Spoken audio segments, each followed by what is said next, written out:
이번에 해볼 거는 에너미를 어떻게 완전히 구분지어서 만들어 놓을 거야. 목차하고 본문으로. 우리 책을 어떤 책이든 열어보면 보통의 책들은 여기에 목차가 쭈루룩 페이지 몇 번, 67페이지 뭐 이렇게 해서 쭈루룩 나오고 여기에 그거에 해당하는 요거에 해당하는 제목이 여기 딱 표시되어 있어. 그렇죠? 그치? 뭐 이런 것들 I love 이런 것들이 여기 딱 있잖아요. 그럼 여기 페이지 번호, 여기에 제목이 뭐야? I love 이런 것들이 딱 있잖아. 그 페이지를 가면 요거에 대한 주제가 그게 써지지.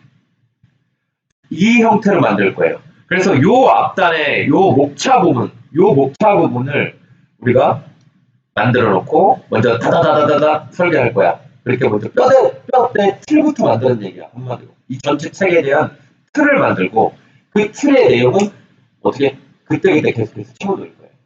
이렇게 본문으로. 오케이?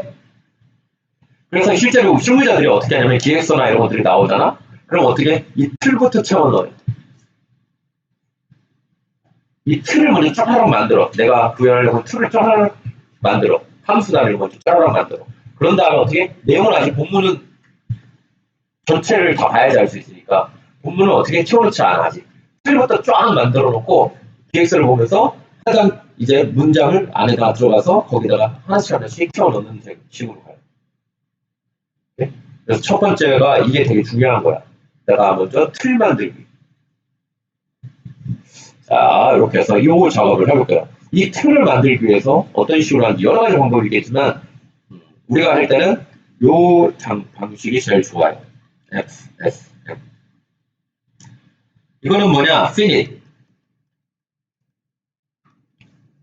State, Machine. 뭔가 차분해지는데 소리가 줄어드니 차분해지는. 자, Finite State Machine. 요게 앞장을 따서 FSM 이렇게 넣습니다. 자, 이렇게 FSM을 만든 거는 얘는 뭐야? 유한. 개수가 한정되어 있다는 얘기고요. 그렇죠? 유한하다. 스테이트, 상태라는 얘기고요. 머신, 이거를 사람들이 기계 이렇게 표현을 하는데 이게 아니라 머신이라는 건 어떤 동작 구조, 이게 전체 흐름 구조라고 보시면 돼요. 얘가 동작하는 구조야. 동작 시스템, 구조 이런 느낌이라고 보면 돼요. 예를 들어서 이런 게 있다고 치죠. 자판기가 있다고 치죠. 이 자판기에 여기 뭐 커피가 이렇게 뭐 음료수들이 이렇게 됐고 여기에 동전을 넣는 게 이렇게 있어요. 그다음에 물건이 이쪽에서 쿵 하고 나온다고 치죠. 자, 자판기가 이렇게 있을 때 여러분들 앞에 자판기가 있어요. 랄랄랄라라 하고서 이렇게 수지가 이렇게 올라갔어.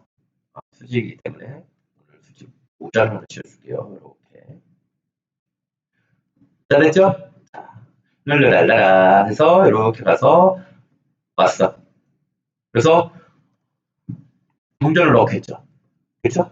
동전을 여기다가 띠링 500원 동전을 탁 넣을 거야.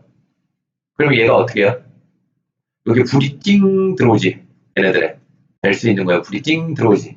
그러면 걔 버튼을 딱 누르면 어떻게? 그래서 여기 커피가 통 떨어지거나 아니면 뭐 이게 일반 그런 커피다라고 하면 여기 이렇게 박스도 있어서 컵을 종이컵이 갑자기 탁 나와서 물이 떨어지고 이런 것들 돼야죠. 그렇죠? 이런 일련의 흐름을 만들기 위해서 실제로 이 기계들도 FSM을 사용합니다. 자, 어떻게 되는지 한번 보도록 할게요. 자, 이 기계 입장에서 보자. 기계 입장에서 이 모든 것들을 상태로 보는 거야. 기계 입장에서 처음에 우리 수지가 이쪽으로 와서 룰루랄라라 하고 오기 전까지 얘는 뭐 하고 있을까? 누군가 나한테 말 걸어주기 전까지 이 자판기 입장에서 얘는 무엇을 하고 있을까? 일단 대기하고 있겠네. 그치? 대기 상태로 룰루랄라라 대기하고 있어요. 그 다음에 수지가 근처에 와서 요즘 이런 자판기들은 센서가 달려 있어서 어때? 오면 갑자기 갑자기 그 불들이 쭉 들어오면서 음악도 틀어주고 갑자기 이런 것도 있어. 그쵸? 그런 것도 있어요. 근데 일단 옛날 거라고 치고 드디어 여기다가 이제 500원을 넣었다고 치죠. 그럼 띵 하면서 얘는 그 다음에 이 자판기는 무엇을 할까? 500원을 넣었어. 그럼 무엇을 할까? 얘는 얼마가 들어있는지 확인을 해야겠네. 그쵸? 금액 확인이라는 걸 할 것 같아요. 부족할 수도 있고 많을 수도 있잖아. 그렇죠? 확인. 그 다음에 확인 완료되면 먼저 대기에서 확인으로 우리가 움직이겠지. 그렇죠? 확인이 됐어. 그 다음에 여기서 보니까 어떻게 버튼 라이트를 켜주겠지. 그렇죠? 버튼을 활성화시켜 줄 거예요. 그렇지? 이 상태로 계속 있다가 활성화시켜주고 뭐야? 누르는 건 대기. 사용자 입력 대기가 있을 거예요. 그렇죠? 사용자가 버튼을 입력할 때까지 입력 대기가 있을 거예요. 사용자가 버튼을 딱 누르면 또 뭐 할까요? 그냥 간단하게 준비할 거 다 생략하고 물 내리기, 그 다음에 커피 내리기 해서 이게 다 끝나면 어떻게 될까? 알림 주기. 끝났다. 사용자가 이걸 이제 가져가면 이제 다시 뭐예요? 띵 대기. 이 흐름으로 가겠네. 그렇죠? 이런 일련의 흐름으로 자판기는 실제로 운영이 돼요. 바로 이렇게 상태들을 하나씩 이렇게 모아가지고 상태들을 어떻게 일련의 이렇게 동작이 되도록 흐름을 만들어내죠. 그렇죠? 이것들이 머신이라는 거예요. 그래서 어떤 기계들이나 어떤 우리 AI들, 얘네들이 일련의 이런 상태들의 흐름을 가지고서 만들어내게 하는 거. 이것을 FSM이라는 기법으로 얘기를 해요. 오케이? 우리도 어떻게 AI 설계할 때 이게 참 사용하기 좋아.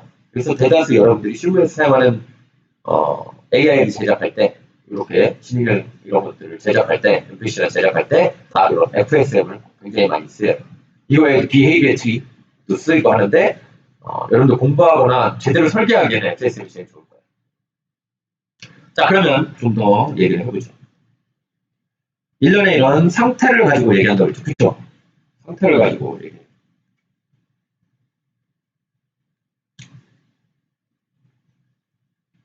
FSM은 상태를 가지고 얘기를 한다.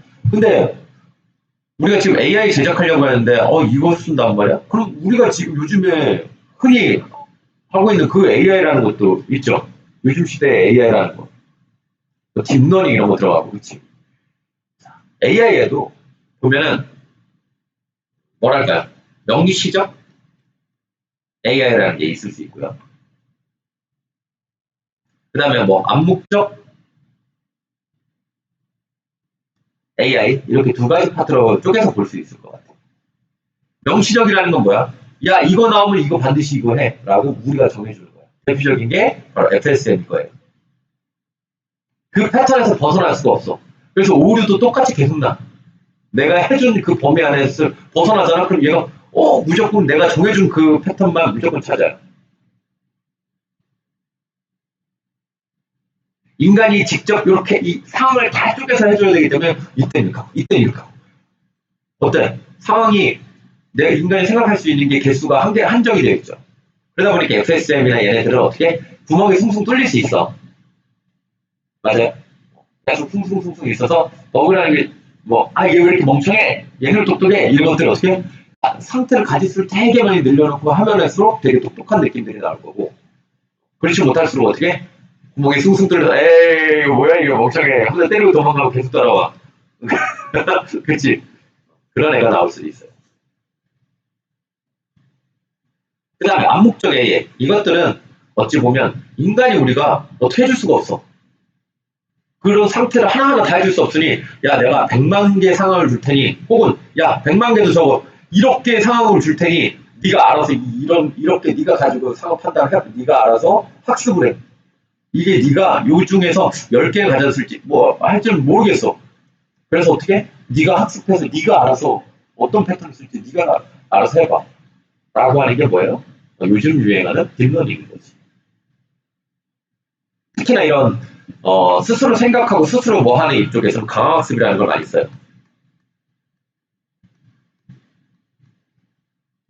여러분들이 여기에서 배우게 될 것 중에 ML 에이전트라는 게 있거든. 머신러닝 에이전트 이 구조인데 얘네들이 강화학습 내부적으로 들어가 있어요.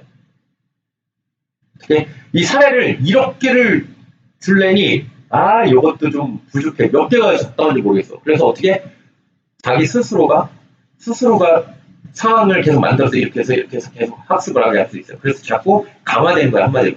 지능이. 이 강화학습의 대표적으로 저런 것도 있어요. 어떤 피카소 형님의 그림을 주고 내가 어떤 데이터를 가지고 모작을 해가지고 얘가 모작을 시켜. 그래 놓고서 어떻게 야 이게 진품인지 가짜인지를 찾아내게끔 하는 거야. 진품인지 가짜인지를. 그럼 진품인지 가짜인지를 얘가 찾아내면 어떻게 비교해야 되죠. 그 작업들을 계속해서 가져다주고 야 해봐 이거 나왔어. 야 이거 좀 틀렸어. 또 해봐. 이걸 가지고 계속해서 가짜가 진짜인지를 계속 판별하다 보면 점점 어떻게 판별하는 기술 때문에 뭐가 진짜인지를 얘가 안단 말이야. 그래서 얘가 스스로 어떻게 진짜의 데이터를 얘가 만들어낼 수 있겠습니다. 그러다 보니 어떤 아무 그림을 주고 이걸 어떻게 야 피카소 형님처럼 만들어줘라고 해도 돼. 이런 형태도 만들어내. 네, 그런 게 있고 그런 것들의 응용 단어로 강화학습이라는 게 들어가면 강화학습은 어떻게 내가 여러 가지 상황 중에서 지가 스스로 그런 패턴들을 찾아내서 가게 되고 이걸 하기 위한 여러 가지 기술 중에 대표적으로 화면을 캡처 떠서 이 화면을 캡처 떠서 데이터를 던져주면 이것들을 계속해서 플레이해. 그러면 여기다가 나는 그 보상 개념을 줘요. 잘하면 보상을 주고 아니면 페널티를 주는 거예요. 감점 주고. 아까 그것도 비슷해. 원작이랑 모작이랑 해서 얘가 잘 못 찾으면 감점 주고 잘 찾으면 보상 주고 잘할 때마다 보상을 줘서 어떻게 잘한다 이걸 해주는 거야. 그럼 어떻게 얘가 영상을 분석할 때 그래 얘는 영상이 뭔지는 모르겠지만 내가 그냥 이렇게 해봐. 그랬더니 어떻게 갑자기 나한테 달콤한 꿀이 주어져. 그럼 뭐야? 야 이거 봐라 꿀을 자꾸 먹고 싶지. 그러니까 꿀이 주는 것들을 자꾸 얘가 움직여. 그럼 영상을 분석해서 이렇게 해라 저렇게 해라가 아니야, 우리는. 이런 상황일 때, 이런 행동을 하면 우리는 무조건 꿀을 주는 거야. 그럼 얘가 스스로 어떻게, 무엇이 옳은지를 이렇게 해서 합니다. 약간, 그래서 이 데이터는 우리가 약간 의도된 대로 잘못해서 갈 수도 있어. 이렇게 해서 강화학습을 만들어내요. 물론, ML 에이전트는 요거 플러스, 이거 영상을 캡처를 떠야 되다 보니까, 요게 좀 느려. 화면을 캡처되는 것 자체가 해상도도 많아서. 그래서 어떻게 벡터 기반의 어떤 이 데이터가 이렇게 맞는지 이런 몇 가지를 추출하는 기법을 다른 것들을 몇 가지를 또 사용해요. 걔가 또 하루 정확도도 좀 더 높기도 하고 ML이 어쨌든 사용자가 어떤 부분에 대해서 보상이라는 게 결국에는 AI 스스로가 주는 건 아니야. 사용자가 정해놓는 보상을 가지고 얘는 학습을 하는 거예요. 그래서 이렇게 해서 AI는 크게 보면 요즘 AI는 그 두 가지로 가지고 하고 있다. 유니티 AI ML 에이전트 같은 경우에는 내가 알기로는 이제 뭐 중공업 있잖아요. 현대중공업이라든가 이런 쪽에서 또 내부적으로 프로젝트 할 때 이런 것도 이용해서 테스트하고 검증하고 이런 것도 합니다. 로보틱스에서도 요즘에는 어떻게 직접 가져다가 다 딴지러가지고 로봇 움직이고 부서지고 이거 아닌데 이렇게 하지 않아요. 특히나 자율주행의 대표적인 강화학습이라고 볼 수 있어요. 어떻게 움직이는데 얘가 갖다 들이받았어. 민혁이를 갖다 들이받았어. 감점 이렇게 실생활에서 이렇게 버리면은 어떻게 전 인구를 죽여야 얘가 어떻게 되겠어요? 전 인구를 싹 몰살시켜야 쓸만한 자율주행이 나타나지. 그치? 그러면 어때? 그런 자율주행은 안 돼. 실제로 우리 국내에서 제일 유명한 권위 있는 AI 하는 분이 서울대학교 그 공정공학부 교수님인가 그쪽에서 최초로 만들어서 그걸 하고 있어요. 그리고 그게 상암의 그 자율주행 도로나 이런 것들 있잖아. 그게 다 이거 테스트하기 위한 그거예요. 근데 여기에서 그때 방송에서 같이 출연해서 패널로 같이 얘기할 기회가 있어서 얘기를 물어봤는데 AI를 어느 정도나 사용하냐 자율주행할 때 테스트로. 현실에서 가면서 들이받아가지고 민혁이를 몇 번 이렇게 쿵쿵쿵쿵쿵 이렇게 해야지 데이터를 계속 확보하면 안 되잖아. 실제로 90% 정도가 어떻게? 가상 환경의 스트레스예요. 이것보다 사실 더 많이 해야 될 경우가 있어요. 여기에서 어떻게 99점 몇 %를 올려놔야 실제로 해보는 거야. 이 오차도 0.2%의 오차도 어떻게 해요? 발생하면 사람 죽는데? 되게 치명적인 거야. 일반적인 AI하고 자연 중에서 AI하고는 이런 정확도가 정말 미세한 차이라도 되게 중요하다고 하더라고요. 그래서 그런 것들을 할 때도 되게 이런 가상 환경을 그들이 직접 엔진 만들고 구축하고 이것도 되게 어려울 거란 말이야. 그렇지? 이미 있는 것들에서 어떻게 활용할까? 이렇게 하는 게 그들이 또 이것들 사용하는 이유이기도 해요. 자, 얘기가 좀 많이 갔는데 어쨌든 FSM을 가지고 사용하겠다. 그리고 우리가 지금 사용한 이 FSM, 에너미의 FSM에는 상태를 이렇게 한정해서 두도록 할게요. 대기 상태가 있을 거고요. 대기 상태가 있고 그 다음에 얘가 한참 가만히만 있지 않을 거야. 태어나서 조금 있다가 이동을 할 거야. 타겟 쪽으로 우리 지금 구현해봤죠. 이동을 하고 그러다가 타겟하고 가까워졌어. 그럼 뭐 하고 싶어요? 안녕 나 이놈이라고 해. 이렇게 명절 잘 보냈니? 이렇게 하지는 않을 거 아니야. 그렇죠? 매너 있어. 그래서 얘는 공격하게 하도록 할게요. 그 다음에 플레이어한테 얻어맞을 수 있는 거잖아. 얻어맞으면은 어떻게 피격당할 수 있고요. 피격당하다 보면 뭐 어떻게 될 수 있어요? 그렇죠? 죽을 수도 있네.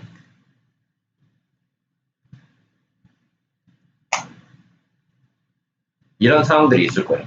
이렇게 총 보면 한 5가지 상황 정도만 일단 넣어볼게요. 자, 최초에 어떤 상황으로 어떤 상태를 얘한테 주면 좋을까요? 에너미. 그냥 요거? 그냥 바로 태어나자마자 이렇게 넣어? 어디다가 둘까? 뭐 대기. 얘가 제일 좋겠네. 그쵸?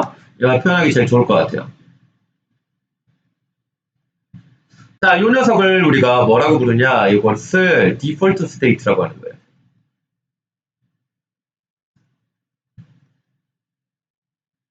전체 이런 FSM, 결국 스테이트 머신인데 스테이트 머신에서 얘를 디폴트 스테이트라고 하는 거예요. 자, 그리고 이 대기 상태, 이 디폴트 스테이트에서 이렇게 얘가 먼저 진입이 어디로 들어가? 죽음으로 들어가는 게 아니라 대기로 먼저 들어가죠. 그쵸? 대기 상태로 들어가서 여기 엔트리 포인트가 진입점이 어떻게? 대기 상태가 되고요. 자, 대기에서 이제 우리는 어디로 보내줄까? 이동으로 갑시다.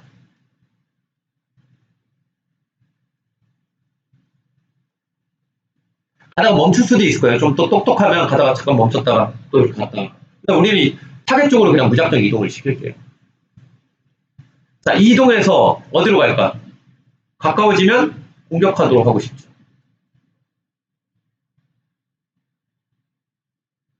그죠? 공격하도록 이렇게 하고 싶어요. 그러다가 공격하고 있는데 내가 민혁이랑 가까워져서 공격하고 있는데 민혁이가 저로 도망갔어. 근데 나 허공에다가 이렇게 해서 이렇게 하고 있어. 어떻게 할까?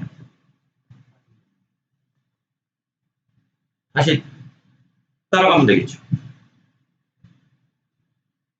그죠?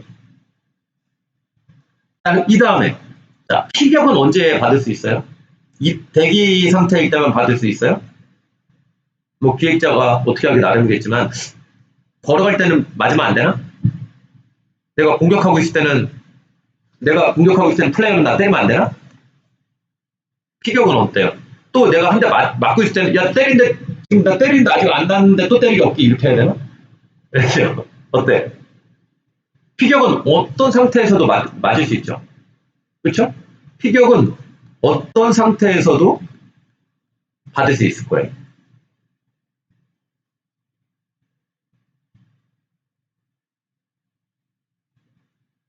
그죠?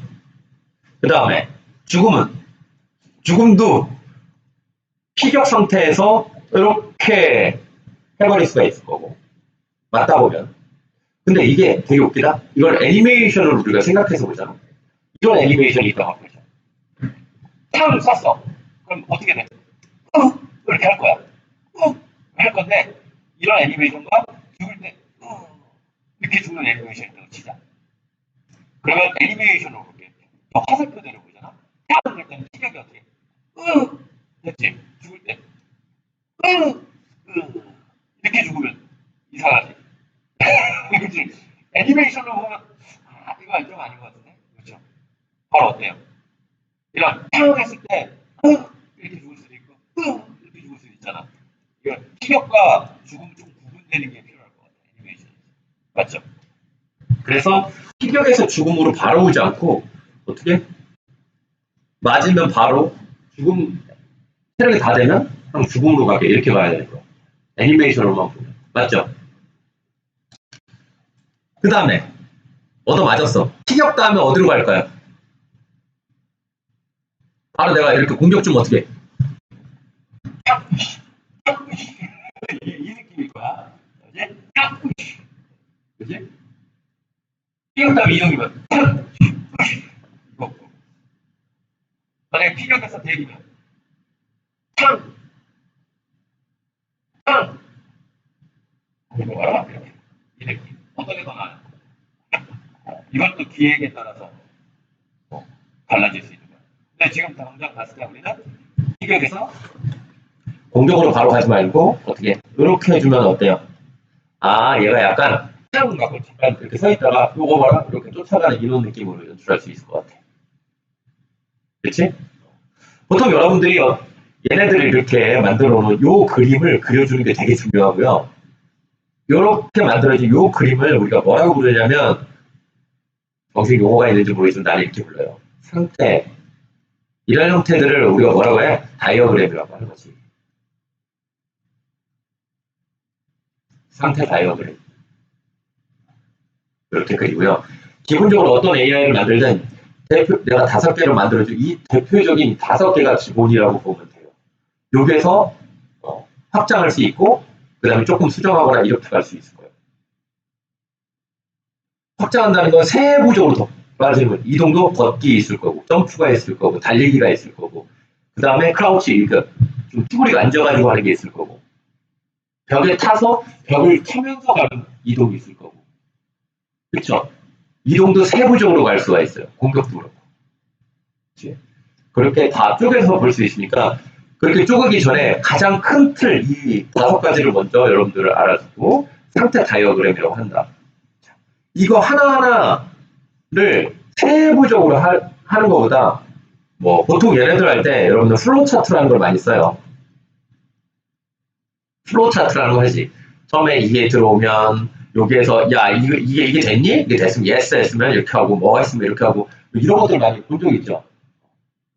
이런 비프로그래머들이라도 전공자라도 이런 거 본 적 있을 텐데 요즘에는 이런 것들은 잘 안 쓴 추세예요. 이거보다는 어떻게 이렇게 플로우 차트를 그리면 서로 대화하기가 되게 편해져. 야 여기서 이렇게 화살표만 봐도 얘가 어떻게 동작하는지 대충 눈에 들어오죠. 그렇죠? 그래서 애너미나 이런 것들 할 때 전체적으로 기획서에 세부적으로 쓰게 되더라도 그 전에 장표가 이게 한 장짜리가 앞에 딱 있으면 되게 보기 좋아. 일반적으로 프로그래머들 같은 경우에는 특히나 프로그래밍 하는 이런 개발진들 중에서 프로그래머 같은 경우는 글을 보기를 되게 힘들어해요. 이 글. 문서 안 봐. 작성도 하지 않고 보지도 않아. 이게 그들의 특징이야. 프로그래머들의. 정말 힘들어요. 그러니까 기획서를 2만 원을 줘도 안 봐. 그림만 봐. 와서 차라리 나도 뒤에다 대고 얘기를 해줘. 요게 더 그들이 하는 추세예요. 그러니까 어떻게 이런 장표가 있으면 정말 좋아요. 그래서 내가 이렇게 얘기해 주는 건 내가 글쓰기 수업 때도 하고 싶다 해서 글을 세부적으로 쪼개주잖아. 그 다음에 이렇게 하는 것들은 사실 이건 기획자가 알아두면 어마어마한 그들의 능력치를 갖게 되는 거예요. 기획자가 이렇게 해서 해줄 수 있으면 진짜 프로그래머한테 개발할 때 배우한테 이거 해주면 이렇게 연기해 주세요를 진짜 그들의 언어로 얘기해 줄 수 있습니다. 되게 중요해요. 자, 그래서 우리도 요 구조로 한번 화면을 짜보도록 할게요.